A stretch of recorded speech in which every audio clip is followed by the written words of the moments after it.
오늘은 사도행전 9장 1절에서 19절 말씀을 통해서 은혜를 받으시겠습니다. 사울이 회개하고 주님 앞에서 부름받는 그런 말씀이 나오고 있습니다. 1절에 보시면 사울이 주의 제자들에 대하여 여전히 유혹과 살기가 등등하여 대제사장에게 가서 그랬습니다. 스데반을 돌로 쳐서 죽일 때 앞장섰던 이 사울이 여전히 유혹과 살기가 등등했다라고 하는 것입니다. 예수 믿는 사람들을 죽이기로 작정을 하고 찾으러 다니는 그런 마음입니다. 유혹과 살기가 등등했다. 여전히 계속해서 그랬다는 것입니다. 열심이 대단합니다. 그 율법에 대한 열심이고 자기 딴에는 하나님에 대한 열심이라고 하는데 실제는 하나님을 대적하고 있는 것입니다. 자기 열심이기 때문에 그런 것입니다. 이렇게는 열심히 할수록 이제 대적자가 되는 것입니다. 2절에 보니까요. 다메섹 여러 회당에 가져갈 공문을 청하니 이는 만일 그 도를 따르는 사람을 만나면 남녀를 막론하고 결박하여 예루살렘으로 잡아오려 함이라. 열심이 얼마나 대단한지. 이 예루살렘에서 다메섹까지는, 다메섹은 지금의 시리아의 수도입니다. 거리가 약 240km 정도 된다고 합니다. 그 엄청난 거리를 쫓아가서 잡아오겠다. 그러면서 대제사장의 허락을 구하고 있는 것입니다. 만일에 그 도를 따르는 사람을 만나면 그 도가 무엇입니까? 예수님 믿고 따르는 것입니다. 그 도. 예수를 따르는 길 위에 선 사람들, 그 사람들을 만나면 남녀를 막론하고 남자만 잡아간 게 아니라 그냥 남자 여자 상관없이 잡아다가 예루살렘으로 끌고 오겠다 라고 하는 것입니다. 3절입니다. 사울이 길을 가다가 다메섹에 가까이 이르더니 호련히 하늘로부터 빛이 그를 둘러 비추는지라. 이제 그 다메섹에 가까이 왔을 때 호련히 그렇습니다. 주님의 은혜는, 찾아오심은 호련히 생각하지 못한 때에 임한다라고 하는 것입니다. 사울에게 하늘에서 빛이 임했습니다. 빛이 그를 둘러 비추는지라 그랬습니다. 빛이 임할 때에 어둠이 물러가게 됩니다. 빛이 비추어질 때에 밖에 보게 됩니다. 안 보이던 것이 보입니다. 예수의 빛이 나를 비출 때에 우리는 내 허물과 내 죄를 보게 되는 줄로 믿으시기 바랍니다. 아, 내가 죄인이구나. 이것을 깨닫게 된다는 것입니다.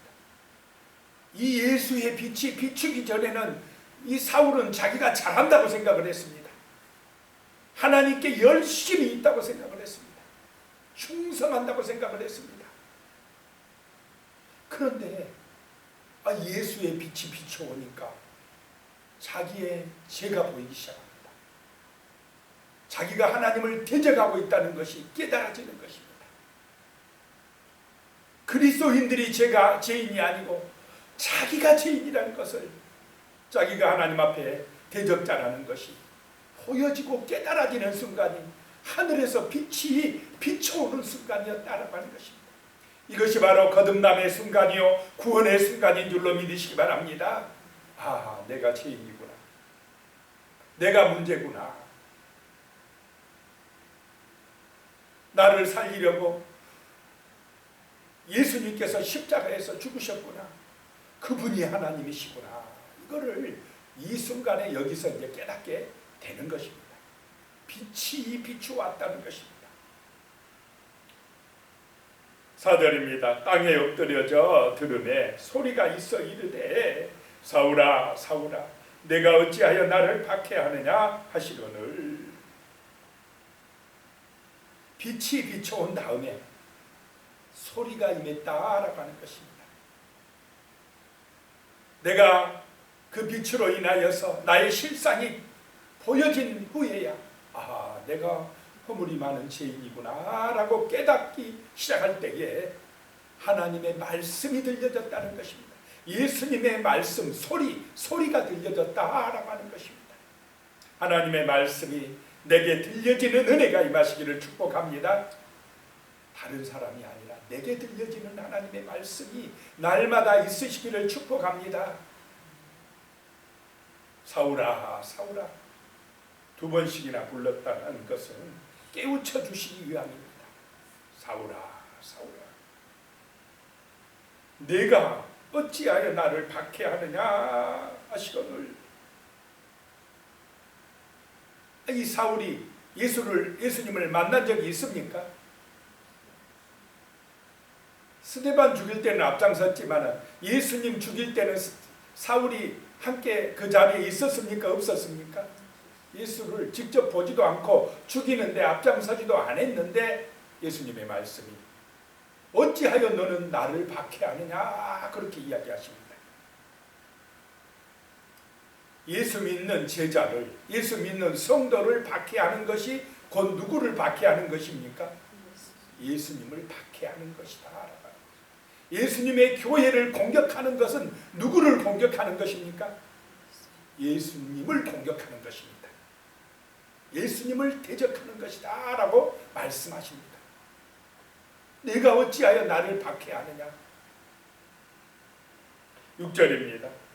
5절이에요. 대답하되 주여 누구시니까? 이르시되 나는 내가 박해하는 예수라. 6절에요. 너는 일어나 시내로 들어가라. 내가 행할 것을 내게 이룰 자가 있느니라 하시니라. 주님의 말씀이 들려졌습니다.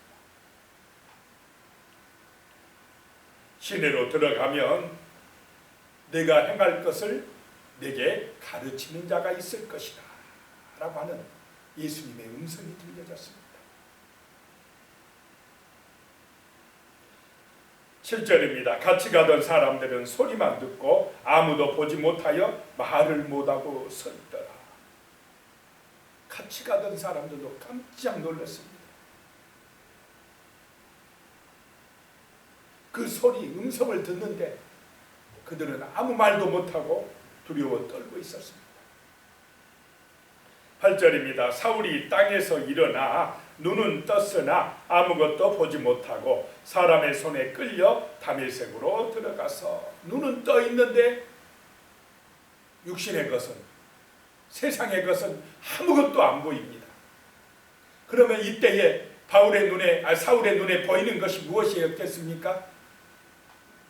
이때 하늘의 것이 보인 것입니다.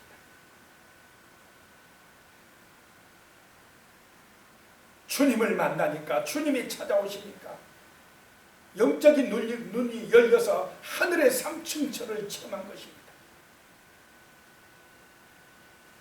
9절입니다. 사흘 동안 보지 못하고 먹지도 마시지도 아니하니라 그랬습니다.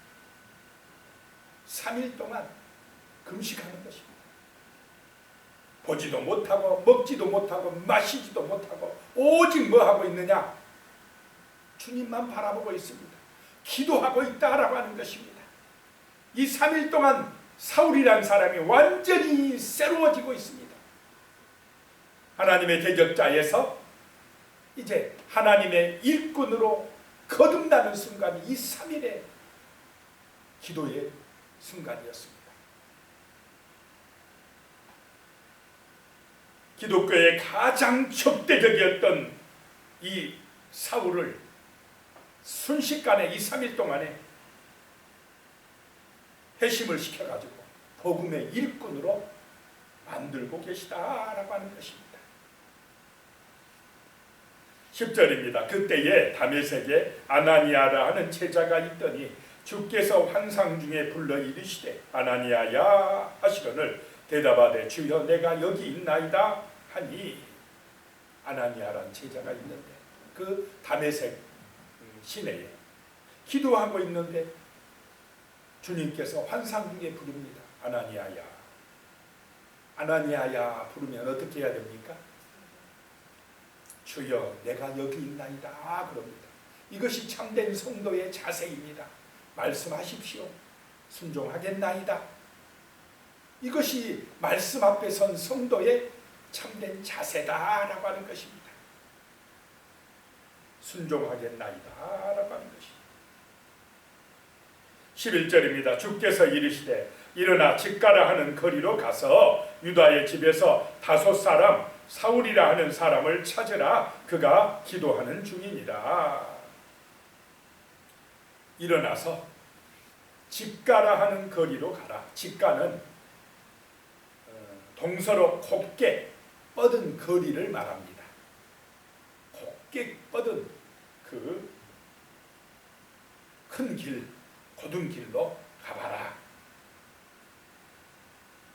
거기 유다의 집에 사울이라는 사람이 있는데 지금 기도하는 중이다 라고 말씀합니다. 3일간 기도하고 있다라고 하는 것입니다. 하나님의 말씀을 받고 거역하고 도망가던 요나가 생각나는 대목입니다. 니느웨로 가서 복음을 전하라는 말씀을 듣고 기분이 나빠가지고 오히려 반대로 배 타고 다시스로 도망가던 요나를 하나님이 붙드셔서 물고기 뱃속에 들어가게 하시고 3일 동안 뭐하게 하십니까? 기도하게 하셨습니다. 거역하고 도망가던 자기 마음에 안 맞는다 거역하고 도망가던 요나를 하나님께서는 물고기 뱃속에 들어가게 하시고 꼼짝 못하게 하시고 3일 동안 먹지도 마시지도 못하게 하시고 기도하게 하십니다. 새 사람 되었을 때에 다시 나오게 하셔서 순종하게 하신 줄로 믿으시기 바랍니다. 그런 변화의 역사가 지금 이 사울에게 임하고 있는 것입니다.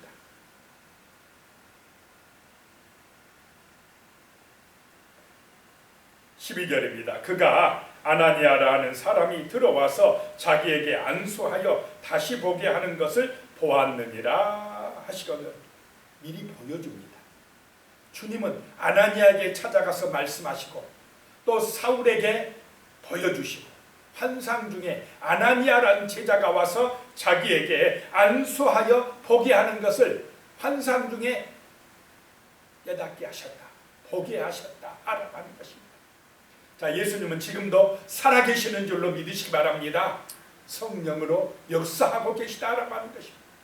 진심으로 기도할 때, 간절하게 기도할 때에 주님은 우리를 만나주시고 말씀하신다는 것입니다.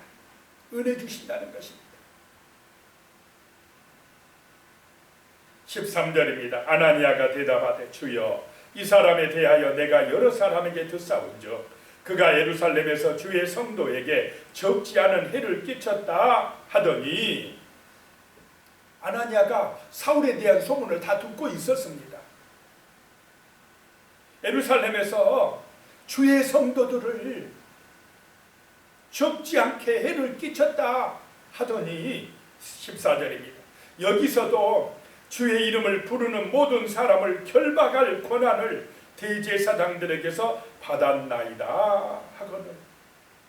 주님, 그 사람 지금 우리를 잡으러 여기 왔습니다.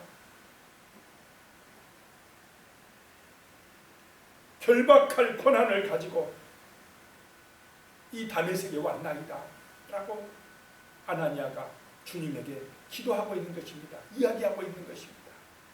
그랬더니요 15절에 주께서 이르시되 가라, 이 사람은 내 이름을 이방인과 임금들과 이스라엘 자손들에게 전하기 위하여 택한 나의 그릇이라.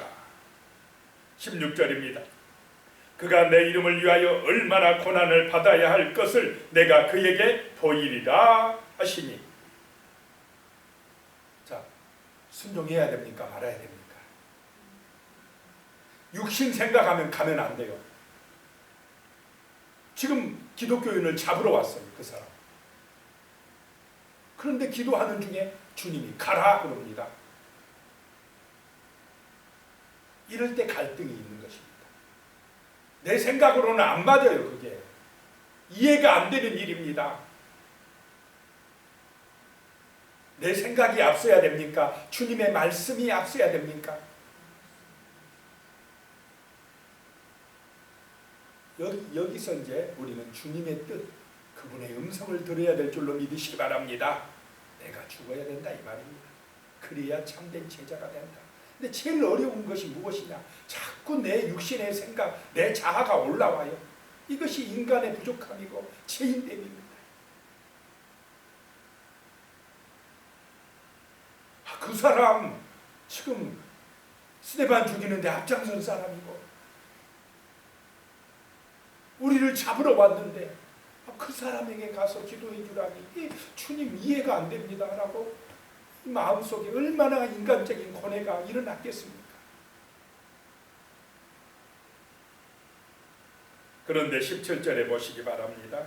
아나니아가 떠나 그 집에 들어가서 그에게 안수하여 이르되 형제 사울아, 주 곧 내가 오는 길에서 나타나셨던 예수께서 나를 보내어 너로 다시 보게 하시고 성령으로 충만하게 하신다 하니. 참 아나니아는 훌륭한 제자입니다. 주님이 그렇게 말씀하시니까 바로 떠나 그 집에 들어가서 시키는 대로 사울에게 안수하고 하는 얘기가 형제 사울아 그럽니다. 그렇게 스데반 죽이는데 앞장섰던 그 사람, 예수 믿는 사람을 그렇게 핍박하고 못살게 굴었던 그 사람을 향하여서 형제야, 형제 사울아라고 불러버립니다. 그렇게 불러지겠습니까? 원수 같은 사람인데 용서가 돼버렸어요. 주님의 명령입니까? 주님이 그렇게 하셨다고 하니까, 주님이 사랑하라고 하니까 그 원수 같은 대적자를 형제 사울아라고 불러버립니다. 이것이 은혜인 줄로 믿으시기 바랍니다. 이것이 주님의 사람들의 길이다라고 하는 것입니다. 성령 충만함입니다. 주님이 너를 다시 보게 하실 것이고 성령 충만하게 하시리라 라고 선포해버립니다. 기도해 줍니다. 그러자 18절에 즉시 사울의 눈에서 비늘 같은 것이 벗어져 다시 보게 된지라 일어나 세례를 받고 그랬습니다. 다시 보게 되고 그 자리에서 세례를 받고 19절에 음식을 먹음에 강건하여지니라.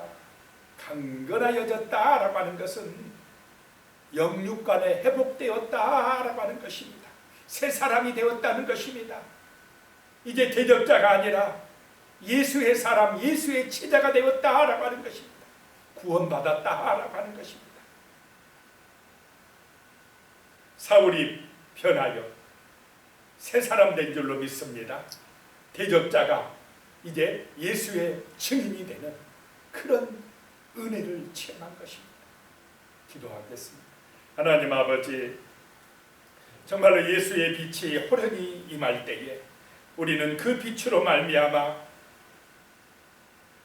우리의 모습을 보게 됩니다. 죄인된 모습을 보게 됩니다. 나의 허물과 나의 부족함과 나의 눈에 있는 그 들보를 보게 되옵나이다. 내가 죄인임을 깨닫고 정말로 주님의 빛을 받을 때에 하나님의 말씀이 내게 들려지면 그 말씀이 나를 새롭게 하고 구원하고 정말로 참된 주님의 제자가 되게 하는 줄로 믿습니다. 주여, 이 하나님의 말씀이 들려지고 주님 앞에 온전한 참된 그런 성도로서 살아갈 수 있도록 은혜 주시옵소서.